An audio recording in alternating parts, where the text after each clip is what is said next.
Hi Scorpio, welcome to Sweet Tea Astrology and Tarot. My name is Erica and this is a secondary portion of your May 2017 astrology forecast video where I will pull 4 tarot cards and 1 oracle card for you for the month of May. Scorpio, just so you know, I want you to have a heads up. There will be a full moon at 20 degrees of Scorpio on the 9th or 10th of the month, depending on where you live on the planet.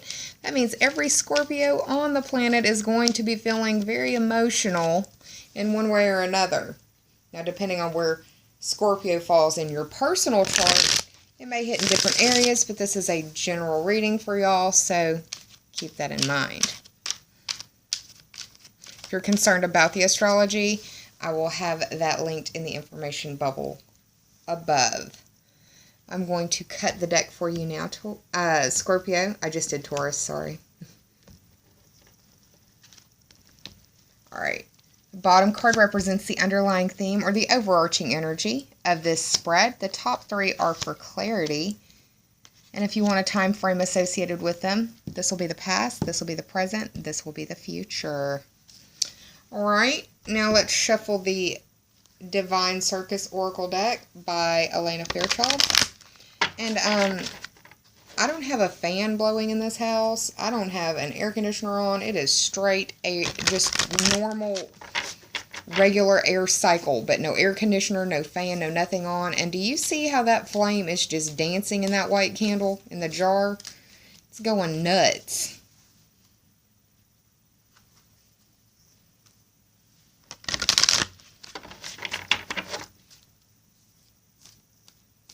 It's definitely got my attention. Then again, I'm always cautious around fire after the house fire.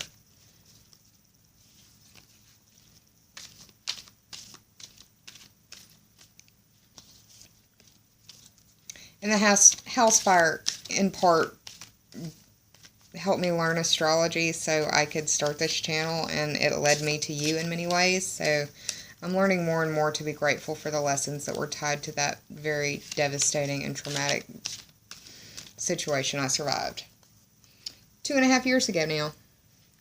I'm cutting the Oracle deck for you.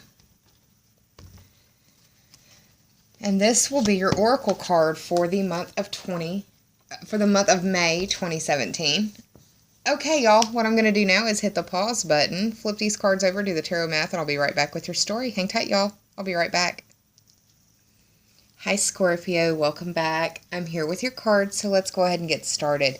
The underlying theme or overarching energy for this spread is the 7 of Swords reversed. Now, the 7 of Swords, the first thing I think of is, astrologically speaking, you've got the sun in the 7th house, and that's speaking to your partnerships, relationships, and how you identify who you are as a human being through those interactions with those people in your world. It's also the house of counseling, and this is where I'm concerned. It's also the house of open enemies. You may be dealing with an issue or a crisis of faith surrounding the themes of betrayal, deception, or theft in one way or another. The 7th house is traditionally ruled by Libra, and that is an air sign. The swords represent or are indicative of the air sign qualities to me. The air signs are Gemini, Libra, and Aquarius.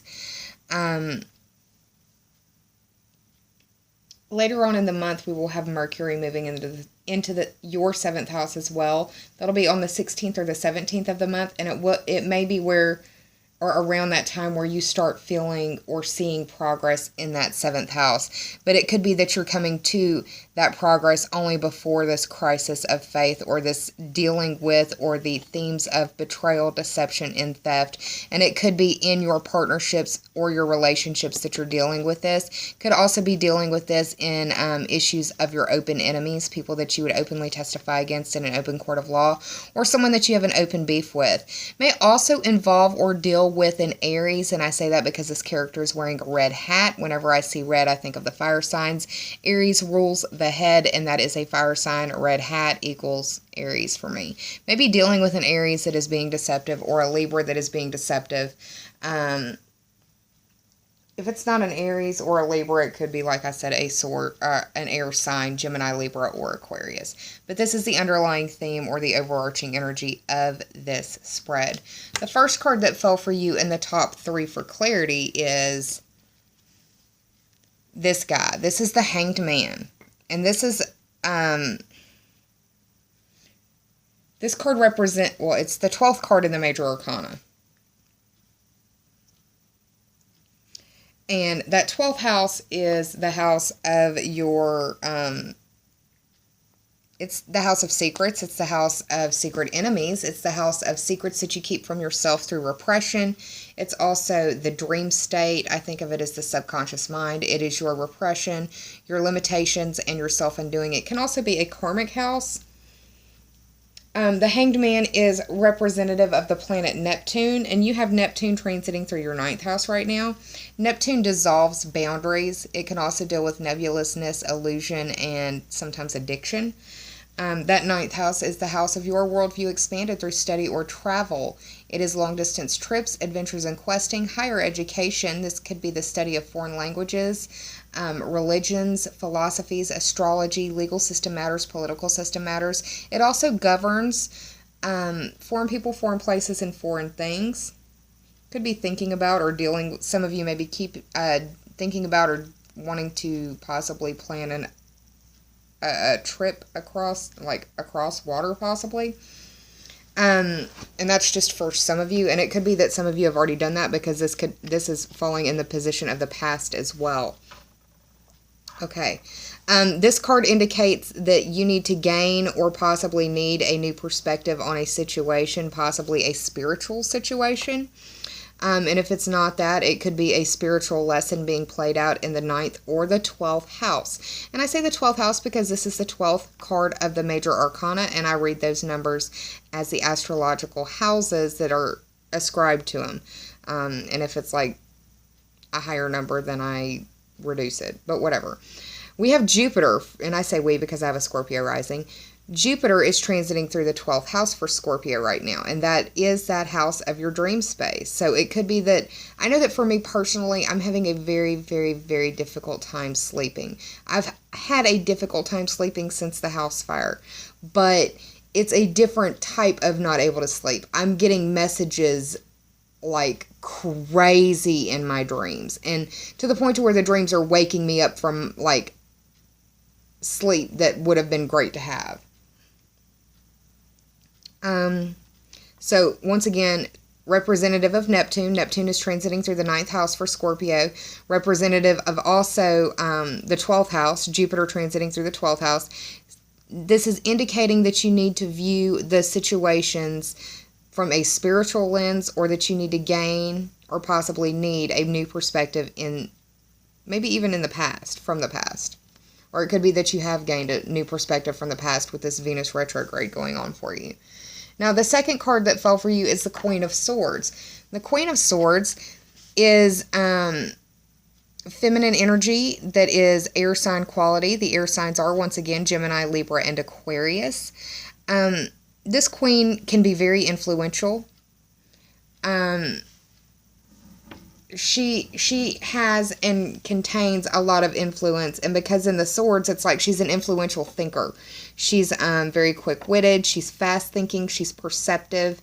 She is, I think of her as well as like a debater or an advocate, a lawyer, someone who knows the rhetoric, the argumentation behind it, and knows the facts, probably has the case written up.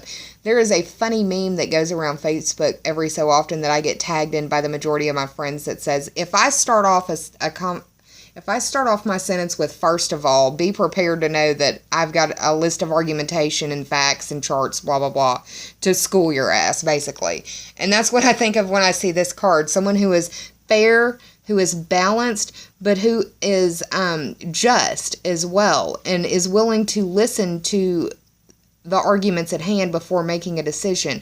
And you want her in the upright. You don't want her in the reverse. It could be that you're dealing with someone in the air sign quality or the air sign variety, because you've got a lot of swords going on right here. I also see this female as like a counselor. And if you notice, in her posturing, she is looking towards and pointing towards the future. Even this little guy's foot right here in the Hanged Man position is pointing towards the future position of how I lay out my cards. So, a lot of air sign qualities playing out. Could be dealing with that Mercury retrograde in Taurus and Aries right now as well. Taurus is the opposite sign from you across the astrological wheel. You may be dealing with a lot of miscommunication in your partnerships, intimate partnerships, business partnerships, and your familial relationships as well. Now, I pulled for you on the third card, the Hermit in reverse. This Hermit guy is the 9th card of the Major Arcana, representative of the zodiac sign of Virgo, a very analytical type of energy. I also see this card as spiritually seeking as well, almost coming out of the dark night of the soul. It's like this is the light at the end of the tunnel. The Hermit card is the 9th card of the Major Arcana. That 9th house has been spoke about before in relation to the Hanged Man, which is also a spiritual card dealing with needing new perspective. You may be needing a new perspective on this Hermit card situation, on learning how to serve or learning how to be of service, or how to be served as well. Some people aren't good customers. Some people aren't good patients. Some people don't like to give up that control. And I know that's a big theme for us Scorpios, is giving up control. There could be a situation in your world where you feel like the rug has been pulled from under your feet, and it could be because of this full moon that we will be experiencing on the 9th or 10th of the month. It's going to be playing out at 20 degrees of Scorpio, and I feel like it's probably going to be surrounding some of y'all with the feelings of like a crisis of conscience. Like a crisis of conscience. I did the tarot math for you on this spread. It ended up being 28. 2 plus 8 is 10, and that speaks to the astrological 10th house. And looking at my notes, we don't have anything playing out in that 10th house on my notes. But that 10th house is the house of Capricorn. That is the house that I like to think of through the lens of a quote that William Shakespeare said. He said, "All the world is a stage," and I like to think of the 10th house as the stage that you approach the world on, and it's how the world knows you. It is through your career, status, reputation. It's through your dealings with authority figures. This can be authority figures in your world, in your life, or in their field of expertise, like a lawyer. It's also a destined house. Now, your reputation or your status, those are things, even your career, those are things that can change. Those are fluid. Those are things that won't always be the mainstay. You can change your relationship status on Facebook. You can change your parental status in less than a year by getting pregnant and having a child. So those things can change very quickly. And it may be that you're experiencing the full moon bringing out different situations surrounding the themes of, I hate to say it, betrayal, deception, and theft. You could be looking back on a situation and understanding and seeing how you've been deceived, or seeing how you were betrayed, or how someone took from you. Because this character is looking back towards the past. And this is the only character that's looking back towards the past. This character is looking you head on. These two characters are still looking forward because of their positioning. The fact that the Hermit's in reverse makes me feel like there is miscommunication that's going on. Mercury rules Virgo, and the Hermit card is an analytical card, and the fact that it's upside down, it could be that you're just having a difficult time getting your thoughts communicated properly. So that's what's going on for you in the tarot portion. Now, what's interesting is for the Divine Circus Oracle, the card that fell for you is the Ra, Ra, Ra card, which is the sun god Ra, the Egyptian sun god Ra. And it's the number 10 card, y'all. So the first thing I want to say is that it's time for you to shine brightly in that area of your career, your status, and your reputation. It could be that destiny is shining on you this month as well, Scorpio. And understand destiny is a good thing, but it can also be a not so good thing. It really just depends. And if you ascribe to the belief that we've chosen our life paths before we got here to help us learn lessons that we didn't learn the last time we were here, then that can be very resonant for you.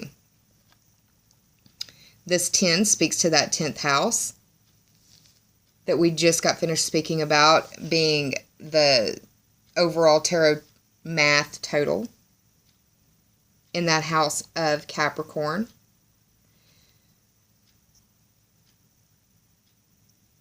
It's probably dealing with some stuff in your second house.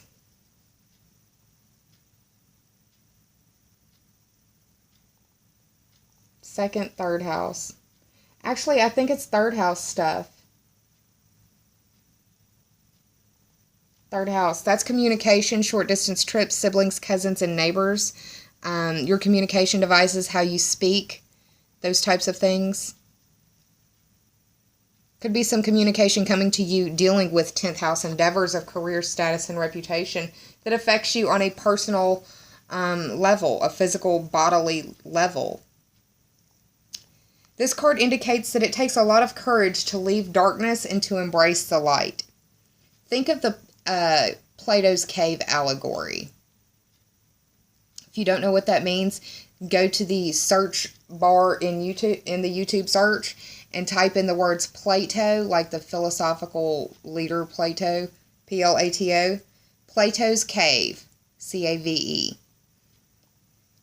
And there's a nice little story that goes along with that, and I'm all about enriching oneself, so I invite you to do that. But anyways, this card also asks that you don't deny your struggles or your pain or the reality of your truth, because it's made you who you are up until this moment. However, let's try to embrace the now as a time of possibility to let all of those struggles and pain and hurt go in favor of a brighter reality, a brighter future. You may want to evoke this mantra. Today I choose to trust that everything will work out according to a higher and unconditionally loving divine plan that has my best interests at heart. And understand, best interests is not what I wish.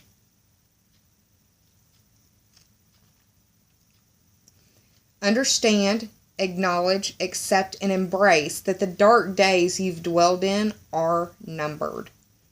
Consider this your divine wake-up call. The sun is rising and calling you out to play. Shine brightly so you can inspire others around you, because you're brave enough to shine true with or without acknowledgement or encouragement or someone holding your hand along the way, Scorpio. The sun doesn't need somebody cheering it on every morning to make it rise, does it? The sun doesn't get a gold sticker every time it sets. It does it because it's supposed to. And many other scientific reasons that I'm not going to get into right now. But there's no welcoming committee for the sun every morning. Think about that. Embrace that. Sometimes the hard work must be done without acknowledgement. Where are you willing to put in that hard work, Scorpio? That's what I see for you for the month of May 2017, Scorpio. I hope you enjoyed this reading. If you did, please like, share, and subscribe. And if you already have, I thank you from the bottom of my very grateful heart. I'm going to be around for some more readings shortly, but I have a few more of these to do first. So send me some loving energy in that regard. I'll appreciate it more than you know. I am sending you a lot of love, and I do hope that you're well, and I'll see you soon. But until then, take care, y'all. Namaste. Bye. And I love you.